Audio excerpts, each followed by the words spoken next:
Hello and welcome to part 1 of how I made Navia from Genshin Impact. The project took over a year to make, and this video is the first video of this series for this major project. For this video, we are starting off with how I made the skirt and the shorts, and will be followed by future parts, as well as a recap of the Smash Con in 2025, as well as the competition. The final video will be a movie length with all the parts included. Whilst making this costume, I didn't necessarily make the costume in the order as shown. When making this costume, I made selected bits and pieces depending on the material. For example, when I was making the black velvet smocking details for the skirt overlays, I also hand sewed the smocking details for the hat. So a lot of the footage had to be reorganised in a way where it was easy to follow along. For the circle skirt, I watched a lot of YouTube videos on learning how to pattern draft,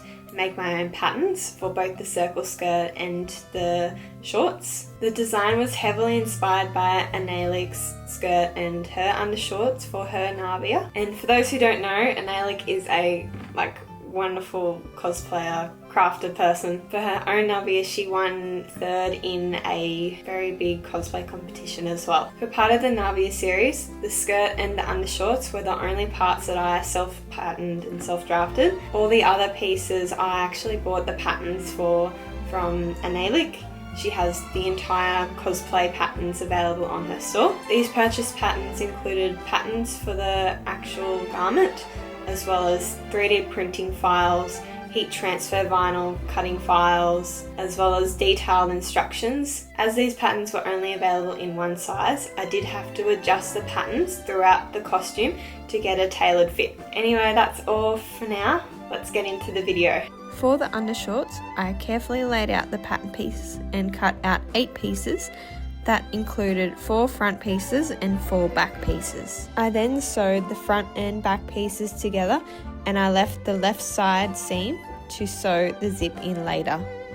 I didn't record how I sewed the zipper in with the lining because I forgot. However, I did use this video a lot to help me understand how to do it. This video also explains how to sew the waist seam with it too. As I was reaching the finishing line of making the shorts, I only had the hem to go. For the hem, I ironed both the outer layers and inner layer lining on a 1 cm fold. After ironing, I pinned the 1 cm fold in place and matched the crotch and side seams of the outer skirt and lining together. Once the hem was all pinned, I slip stitched by hand the entire hem of the shorts. This took a really long time, and the finished result was absolutely worth it. After I finished the shorts, it was then time to cut out all the circle skirts required to make a circle with 10 pleats.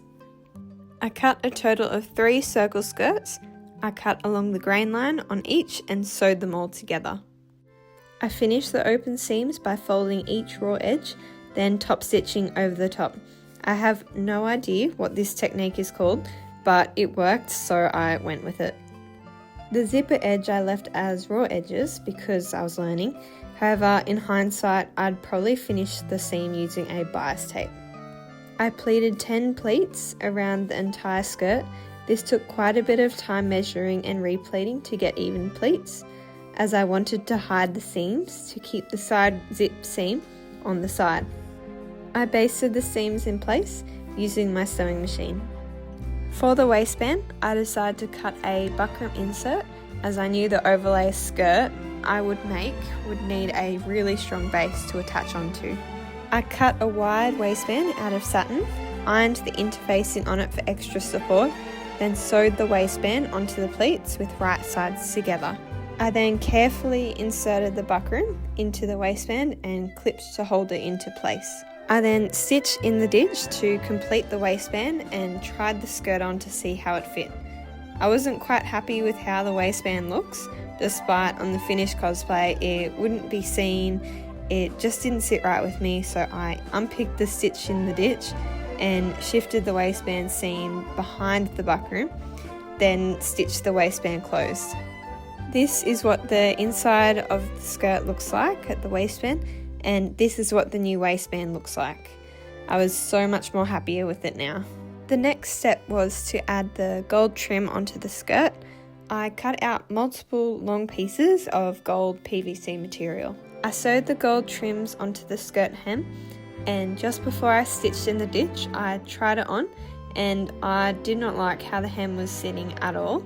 It looked tacky. It didn't make me think of Navia. It reminded me of a space-themed skirt.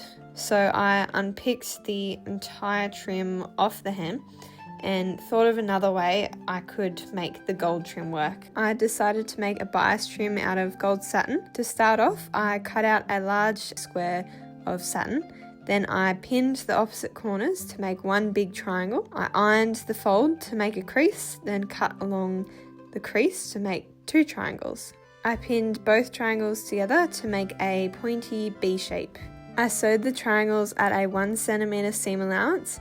I also used the tracing paper for sewing the satin to help my sewing machine feed the material through.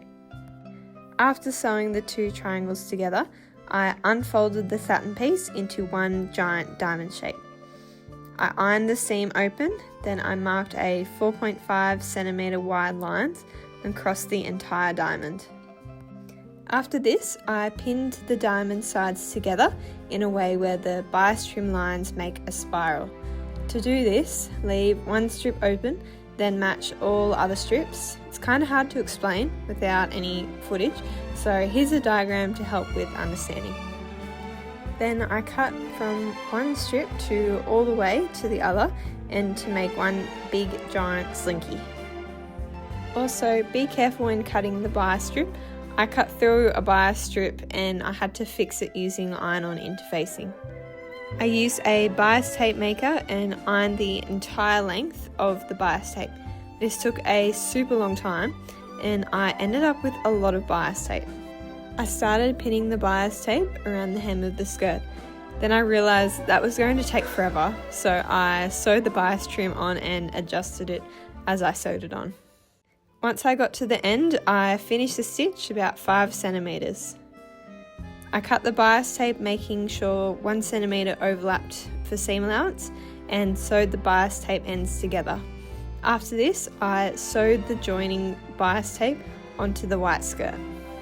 The final step to finishing the skirt was to finish the gold trim by stitching in the ditch. The skirt is now complete and I am so happy with how it turned out. I hope you enjoyed part 1 of this series. I learnt so much making the circle skirt and the shorts. There was definitely a few things that I could have improved on, such as letting the skirt hang over a couple of days and then trimming the uneven edges. If I were to make this circle skirt again, I'd probably buy a bias tape maker machine because, oh my god, like it took so long to make this bias tape. The machine would have made it so much easier. Overall, I'm pretty happy with how it turned out and it looked great all together with the rest of the costume. Well, that is all for the video. It took a long time to make. That's probably going to be the theme of these series, but anyway, thank you for watching and I'll see you in part 2.